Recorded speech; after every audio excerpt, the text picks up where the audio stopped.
안녕하세요. 사랑하는 나그네 교회 교회 여러분, 그리고 하나님의 말씀을 같이 즐겁게 읽어가는 그리스도의 형제 자매된 교회 여러분, 오늘은 출애굽기 14장을 읽겠습니다. 우리는 어제 살펴본 13장에서 영광스러운 출애굽의 사건을 읽어보았습니다. 하나님께서 구름기둥, 불기둥으로 이스라엘을 보호하시는 내용도 보았습니다. 그러나 오늘 읽는 14장에서 대반전의 한 장면을 봅니다. 그것은 좋은 상황으로의 반전이 아니고 참으로 불편한 마음의 반전, 그것을 보게 됩니다. 다시 말하면 바로의 군대가 추격해 오는 것입니다. 그곳을 인해서 이스라엘 백성이 두려움에 떨면서 막 원망하는 장면. 그러나 14장은 그거로만 끝나지 않습니다. 또 다른 반전이 일어납니다. 하나님께서 행하시는 긍정적 의미와 적극적 의미의 놀라운 반전이 있게 되어지죠. 그것을 우리는 14장 오늘 내용에서 보게 되어집니다. 자, 흥미진진한 하나님이 일하시는 놀라운 사건들을 살펴보겠습니다. 1절, 하나님께서 모세에게 말씀하셨습니다. 이스라엘 자손에게 명령하라. 돌이켜 바다와 믹돌 사이에 비하히롯 앞 곧 바알스본 맞은편 바닷가에 장막을 치게 하라. 바닷가에 장막을 치게 했어요. 바로가 하나님께서 말씀하세요. 예언하신 거죠. 바로가 이스라엘 자손에 대하여 말하기를, 하하, 그들이 그 땅에서 멀리 떠나 결국 광야에 갇힌 바 되었구나, 이렇게 말할 거라는 거죠. 그러니까 이거는 우리가 바로 쫓아가 치면은 칠 수 있겠다. 광야에 갇힌 바 되었고 뒤는 바다가 돼 있으니까 그들이 어디로 도망가겠냐는 것이죠. 4절에 하나님께서 바로의 마음을 완악하게 한즉 바로가 그들의 뒤를 따를 것이라. 하나님께서 바로의 마음을 완악하게 한다는 것은 바로가 완악하여 이스라엘 치고자 하는 마음으로 하나님 앞에 순종의 마음이라 다시 불순종하려고 나설 것이므로 내가 그를 그대로 완악하게 내버려 두어, 이런 뜻이에요. 그 바로의 마음을 부드럽게 받고 돌이키지 않으시는 것이죠. 이미 바로는 그 상황으로 심판을 받는 것입니다. 그래서 이제 내가 그와 그의 온 군대로 말미암아 영광을 얻어 애굽 사람들이 나를 여호와인 줄 알게 하리라 하시매 우리가 그대로 행하니라. 하나님께서 하신 말씀은 요점은 이것이죠. 바로가 완악하여 너희를 추격해 올 것이다. 다시 너희를 치러 올 것이지만 두려워하지 말라. 이미 내가 아는 것이요 도리요 이런 말미암아 너의 하나님 나 여호와가 영광을 얻게 될 것을 온 애굽 사람까지 다 알게 할 것이라. 자, 하나님께서 어떤 방법으로 그런 일을 하실까요? 과연 하나님의 말씀대로 바로와 그 신하들이 막 추격해 오는 상황이 5절부터 전개됩니다. 백성이 도망한 사실이 애굽 왕에 알려짐에 백성이 출애굽 당당하게 나간 거죠. 뭘 도망해요? 당당하게 탁 나간 거죠. 근데 바로와 그의 신하들이 이제 저주는 끝났고 이스라엘 백성은 200만에 되는 사람이 나간 거 아니겠어요? 그러니까 그 백성에 대해 마음이 변합니다. 우리가 어찌하여 이같이 하여 이스라엘을 우리를 섬기면서 놓아보냈는가? 우리를 섬기에 놓아보냈는가? 우리가 이걸 부려서 노예로 삼아서 우리가 많은 이익을 취하는데 이들의 노예 부려먹음을 우리가 어떻게 손해받는 거, 그 뜻이죠. 심판의 고통이 잠시 사라지자 악행으로 인해서 얻었던 이득과 즐거움이 다시 안타깝게 여겨지는 겁니다. 그것이 없어진 것이 다시 안타까워져서 자극적으로 다시 마음이 변하여 악행을 범하는 그런 상황으로 벌어지는 것이죠. 인간이 이제 어떤 악행을 했다가 어려움을 당하면 이내 곧 움츠러들었다가 그러나 다시 상황이 좀 편해지면 다시 악행을 도모하는 그런 식의 모습과 똑같은 이런 모습이죠. 이런 자는 진정한 회개가 없다고 볼 수 있죠. 진정한 회개라는 것은 돌아가지 않는 것이죠. 그 악행을 다시 범치 않도록 하나님께 엎드리는 겁니다. 연약하여 스프링이 나갔다가 다시 돌아오듯이 회개는 계속 돌아오는 것이죠. 나갔다 다시 돌아오고 나갔다 다시 돌아오고 그러면서 끝까지 하나님 앞에서 점점 변해가야 되는 것이죠. 바로는 10가지 재앙을 당한 동안에 애굽 사람들은 여호와 하나님 앞에 엎드려야 됐던 거예요. 그런데 이들이 이제 다시 우리가 어찌하여 저들의 성김을 놓아놨는가? 이 말은 무슨 말이에요? 저들의 성김을 얻는 모든 경직을 어떻게 우리가 다 포기하겠는가라는 이 탐욕에 이끌려서 하나님의 저들 뒤에 하나님께서 한 사실 깜빡 잊어버리고 있는 거죠. 다시 6절에 그래서 바로가 어떻게 할까요? 병거를 갖춥니다. 그 백성을 데리고 갑니다. 선발된 병거 600대, 굉장한 거죠. 병거가 올라가도 탱크 같은 거 아니겠어요? 그 병거 600대를 굉장한 병력을 동원합니다. 애굽의 모든 병거를 다 동원했습니다. 지휘관들이 다 거느렸죠. 늠름합니다. 바로는 승리를 당연히 확신했을 거예요. 그래서 완악한 마음으로 두려워하지 말라. 이제 우리가 저를 칠 것이다. 다시 잡아오자. 라고 나갔을 것입니다. 8절을 볼까요? 여호와께서 애굽 왕 바로의 마음을 완악케 하셨으므로 그가 이스라엘 자손을 뒤따르니 이스라엘 자손이 담대히 나갔습니다. 자, 애굽 사람들과 바로의 말들과 병거들과 그 마병과 그 군대가 그들 뒤를 따라 바알스원 맞은편 비아히롯 곁 해변 그들이 장마친 데까지 가까이 막 다가오는 겁니다. 이거를 본 이스라엘 자손이 보니까 어떻게 반응할 것이에요? 저것들이 또 오늘 또 10가지 재앙을 받고도 두려운 줄 모르고 다시 따라오는구나. 우리의 하나님 저들 칠 것이다. 이런 담대한 믿음으로 그렇게 했을까요? 기도하며 잠잠히 있었을까요? 아닙니다. 두려워 여호와께 막 부르짖고 난리가 났죠. 10절 바로가 가까이 오자 이스라엘 자손이 눈을 들어 본즉 애굽 사람들이 자기들 뒤에 이른지라. 이스라엘 자손이 심히 두려워 여호와께 부르짖고 모세에게 또 말합니다. 애굽에 매장지가 없어서 당신 우리를 이끌어내어 이 광에 죽게 하는 것입니까? 다 죽었다. 바로에 대한 신뢰와 하나님에 대한 믿음이 그 순간에도 없어졌어요. 이게 이스라엘입니다. 어찌하여 당신이 우리를 애굽에서 이끌어내어 우리에게 이같이 하느냐? 출애굽 자체를 행하신 하나님의 약속과 실현과 그걸 행하시기 위해 행하신 모든 능력이 나타내 보이심이 저들에게 순간 다 아무것도 아니게 되어버렸어요. 눈앞에 닥치는 당장의 위협 때문에 하나님의 신실하심과 능력과 지혜가 자기를 보호했던 모든 것을 다 부정하고 불평해버리는 그런 자들이 되어버리고 만 것이죠. 12절 더 나가서 이렇게 말합니다. 우리가 애굽에서 당신에게 이른 말이 이것이 아니냐. 이르기를 우리를 내버려두라. 우리가 애굽 사람을 섬길 것이라 하지 않더냐. 애굽 사람을 섬기는 것이 광에서 죽는 것보다 낫겠느라. 이렇게까지 말하면 이건 거의 뭐 배신요 배도요. 이런 악함을 어떻게 볼 수 있겠습니까? 차라리 죽는 게 낫다. 여기서 죽느니 애굽 사람을 섬기는 게 낫겠다. 하나님을 섬기라 애굽에 종노던 그들을 풀어왔을 때, 노역에서 신음하여 고통 속에 하나님께 부르짖었을 때 하나님이 들으시고 그들을 구원하였지만 차라리 애굽 사람을 섬기는 게 광에 죽는 것 낫다라고까지 버텨냅니다. 이에 대한 모세의 반응이 어떨까요? 여호와의 반응은 어떠실까요? 하나님의 반응은 어떠실까요? 13절 모세가 이렇게 말합니다. 성경은 모세에 대해 모세의 마음이 저들로 인하여 감정적으로 어땠는가를 표현하지 않고 이렇게 말합니다. 너희는 두려워하지 말고 가만히 서서 여호와께서 오늘 너희를 위해 행하시는 구원을 보라. 모세는 아주 늠름합니다. 이때 정말 모세는 믿음의 사람 같아요. 여지껏 우리가 모세가 처음 불러서 시내에서 떨기나무 불꽃 가운데 나타나서 하나님이 그를 불렀을 때부터 주저하고 못합니다. 저는 아닙니다. 등등등등 그렇게 머뭇거렸던 모세가 아닙니다. 10가지 재앙을 행하는 바로의 궁정에서 당당히 했던 그 모습 속에서 확신에 가득 찬 하나님의 사랑으로 바뀌어 있죠. 그래서 바로 모세는 온 이스라엘의 두려움 속에서 외칩니다. 두려워하지 말라. 가만히 서사. 여호와께서 너희를 구원을 위하여 행하시는 걸 보라. 너희가 오늘 본 애굽 사람을 영원히 다시 보지 못하리라. 이야, 모세는 애굽 사람을 향한 하나님의 심판을 굳게 믿었습니다. 14절 왜냐하면 여호와께서 너희를 위하여 싸우시리니 너희는 가만히 있을지어다. 그런데 하나님께서 어떤 방법으로 바로의 그 병거 600대 전 병거의 그 무시무시한 군사력을 하나님께서 치실까요? 어떻게 싸우실까요? 15절 보니까 여호와께서 모세에게 말하십니다. 너는 어찌하여 내게 부르짖느냐? 이스라엘 자손에게 명령하여 앞으로 나아가게 하고 이제 하나님 구체적인 행동을 지시합니다.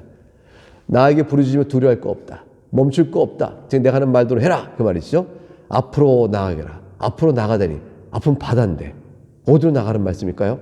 그리고 16절에 이렇게 말씀합니다. 하나님, 바다인데 어디로 나가는 말씀입니까? 16절 그 질문을 예상하듯이 지팡이를 들고 손을 바다 위로 내밀어 그것이 갈라지게 하라. 네? 지팡이를 들고 바다 손을 내밀면 그것이 갈라집니까? 하나님의 능력으로 갈라질 것이라 하나님이 말씀하신 거죠. 그리고 하나님께 더 약속하십니다. 갈라진 바다의 그 마른 땅으로 이스라엘 자손이 걸을 것이라. 이야. 바다가 쫙 갈라지면서 물이 밀려가면서 물벽을 만듭니다. 그리고 쫙 갈라지고 그 갈라진 땅의 바다는 마른 땅이니까 이거 기적 중에 기적이죠. 바다가 갈라진 것뿐만 아니라 물속에 잠겨있던 땅이 마른 땅이 되어서 질퍽거리지 않게 갈 수 있게 하신 거예요. 그러니까 하나님께서 안전한 길로 보호하시는 거죠. 바다의 물길도 막으시고 질퍽거리는 바다 속의 땅도 마른 땅으로 만들어 평탄한 길을 갖도록 이끌어 주십니다. 이것도 사실은 두려운 일이죠. 바닷속을 걷는다. 믿을 수 있을까요? 근데 자기들이 편하게 그 바닷길을 가로지르고 가면 바로도 막 뒤따라오면 같이 바닷속 들어올 거 아닙니까? 그때 17절 하나님께 이어 말씀하십니다. 내가 애굽 사람들의 마음을 완악하게 할 것인즉 그들이 그 뒤를 따라 들어갈 것이라. 내가 바로와 그의 모든 군대와 그 병과 마병으로 말미암아 영광을 얻으리니. 하나님께서 어떤 방식 영광을 얻을까요? 18절 그걸 반복해 말씀하십니다. 내가 바로와 그의 병과 마병으로 말미암아 영광을 얻을 때에 애굽 사람들이 나를 여호와인 줄 알리라 하시더니.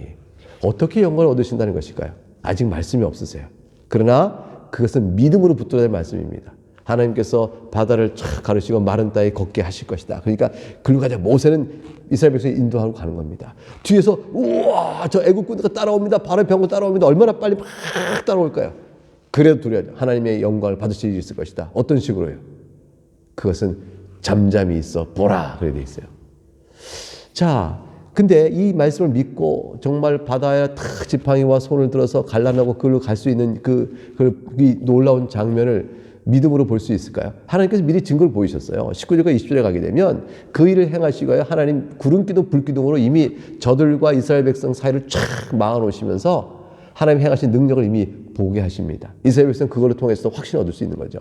19절에 이스라엘 진 앞에 가던 하나님의 사자가 그들 뒤로 돌아와서 그래서 이제 구름기둥으로 탁 막습니다.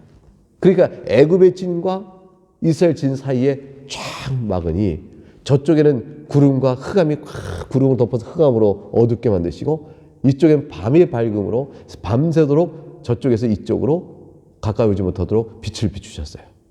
자, 그리고 드디어 21절에 모세가 바다 위로 손을 쫙 내밉니다. 어떤 일이 벌어질까요? 하나님께서 동풍을 밤새도록 불어서 바닷물을 쫙 하면서 갈라내시는 거예요. 그러니까 쫙 물이 쫙 갈라지네요. 갈라지고 그 동풍에 바다 밑에 땅이 마른 땅이 쫙 되어버립니다. 이야, 그래서 이스라엘 자손이 그 바다 가운데 육지로 걸어가는 겁니다. 갈라진 물은 어떻게 됐을까요? 벽으로 세워져서 좌우에 벽이 돼 있다 했어요. 22절. 얼마나 놀라울까요? 여러분 그 길을 걸어갈 때 얼마나 무서울까요? 사실은 걸을 때 저 물 봐라. 물이 막 서 있어요. 이렇게 막. 그럴 때 그 양쪽에 저기 무너져 탁 덮치면 죽는 거 아니겠어요? 근데 이스라엘은 이 일을 행하신 이걸 바다를 갈라내신 하나님의 능력을 믿기에 이 일을 걸어가라는 말씀대로 걸어갈 때 이 바닷물을 붙드시고 자기를 안전히 건너실 걸 믿음으로 가는 것이죠. 여러분 이런 믿음이 있습니까? 이 광경이 얼마나 놀라웠을까요? 근데 이 광경을 본 바로들도 얼마나 놀랐을까요? 이제 지켜보니까 아니 왕이시여 이스라엘 백성이 바닷속으로 들어갑니다. 뭐라 바닷속으로 들어가더니 다 죽으려고 그러는가? 아닙니다. 죽지 않습니다. 왜? 바다가 갈라졌습니다. 저 마른 땅으로 걸어갑니다. 아니 어떻게 저런 일이 있단 말인가? 얼마나 놀랐을까요? 여러분이 바로라면 그 충격과 놀라움 속에서 그 다음 행동을 어떻게 하시겠어요? 돌아가라 퇴각이다. 저 이스라엘은 우리가 어떻게 할 수가 없도다. 하나님께서 10가지 재앙으로 마침내 우리를 굴복시키고 자기 백성을 데려가시더니 이제 추적하는 우리들 앞에서 바다마저도 벽을 만들어 길을 가르시고 마른 땅을 저들을 건너게 하시니 저들의 여호와는 애굽의 어떤 신도 감당할 수 없고 우리가 감당할 수 없다. 우리가 저들을 쫓아 가다간 죽겠구나. 돌아가자. 이게 이성적 판단 아닐까요? 근데 바로의 모든 병력을 그걸 쏟아붓습니다. 저들이 건너갔으니 우리도 건너갈 거라 생각한 거죠. 이스라엘 백성 다시 치고 잡아먹은 욕심에 이성을 잃어버렸어요. 저들의 잡으러 가는 전에 바닷물이 자기를 휩쓸 수도 있다 라는 생각까지 못하는 겁니다. 왜냐하면 바닷물을 막고 계신 분이 누구예요? 저들의 하나님 여호와잖아요. 그럼 자기들도 그 바닷속에서 안전하도록 하나님께서 바다를 물벽으로 만들어 붙들고 계실까? 그 생각을 조금은 해볼 수 있는 거 아니겠어요? 근데 욕망으로 눈이 어두워지니 합리적 판단을 다 놓칩니다. 그만 바닷길로 팍 돌진하다가 다 물에 빠져 죽게 되죠. 23절을 볼까요? 애굽 사람들과 바로의 말들과 병거들과 그 마병들이 다 그들의 뒤를 추격하여 바다가 들어옵니다.